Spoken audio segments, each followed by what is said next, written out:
Welcome back to our channel. Today we'll explore some of the strangest things in history that were once considered sins or crimes. From your daily cup of coffee to the color of your clothes, let's dive in. Number 1. Did you know that coffee, which billions of people enjoy every single day, was once considered so dangerous that it was actually banned in several countries? Back in the 16th and 17th centuries, many rulers and religious leaders believed that coffee was more than just a drink.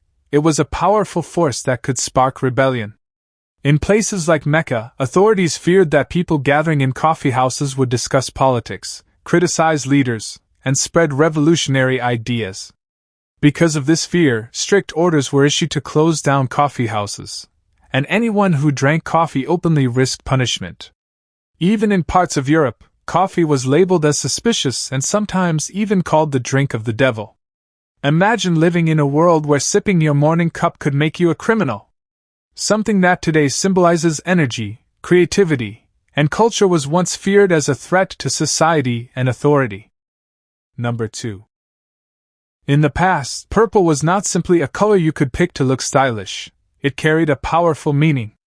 Purple dye was incredibly rare and expensive, made from thousands of tiny sea snails, so it became the ultimate symbol of wealth, status, and royalty. For centuries, only kings, queens, emperors, and members of the elite were legally allowed to wear purple.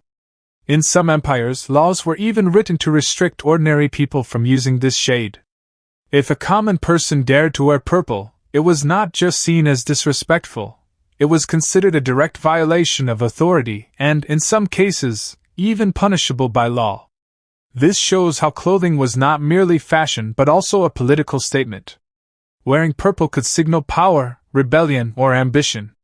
Today, we freely wear any color we like, but back then, purple was a privilege reserved only for the powerful. Number 3.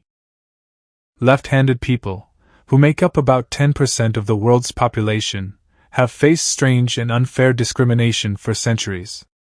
In many cultures, being left-handed was not seen as natural. It was considered unlucky, clumsy, or even evil. The word sinister itself comes from the Latin word for left, showing how deeply negative ideas were attached to left-handedness. In schools, children were often forced to write with their right hand, even if it felt uncomfortable or unnatural. Teachers and parents believed that writing with the left hand was wrong, and in some cases, children were punished for resisting. Because of these beliefs, many left-handed people grew up hiding their natural ability.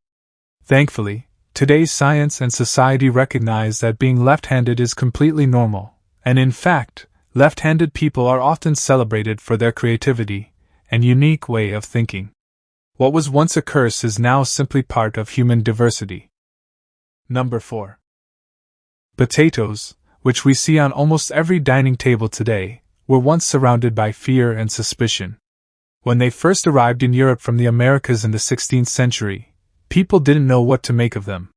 Farmers refused to plant them, and many communities believed potatoes were poisonous because they grew underground and were not mentioned in the Bible. Some even thought eating potatoes could spread terrible diseases like leprosy. For decades, people avoided them, and the crop was left unused in many places. It took years of effort by rulers and scientists to convince the public that potatoes were safe to eat and even highly nutritious. Slowly, potatoes gained acceptance and became a vital part of the European diet. Today, they are one of the world's most important foods, feeding millions every day, but once upon a time, they were feared as a dangerous and mysterious plant.